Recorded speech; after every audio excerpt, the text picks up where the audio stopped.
süfrə açmayıb.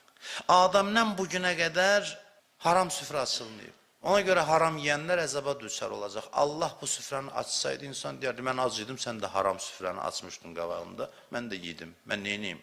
Xeyr. Allah hamı üçün halal ruzu hazırlayıb, bütün yaratdığı insanlar üçün.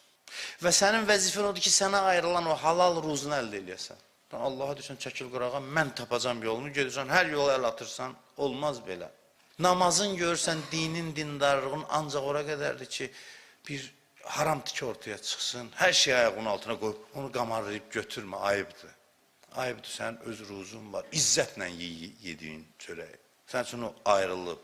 Ruzunun bir növünə Allah bəsti deyir də, bəst. Belə deyək, bol ruzu. Allahu yabsutur rizqa limən yəşə. Allah deyir, istədiyinə bol-bol ruzu verər.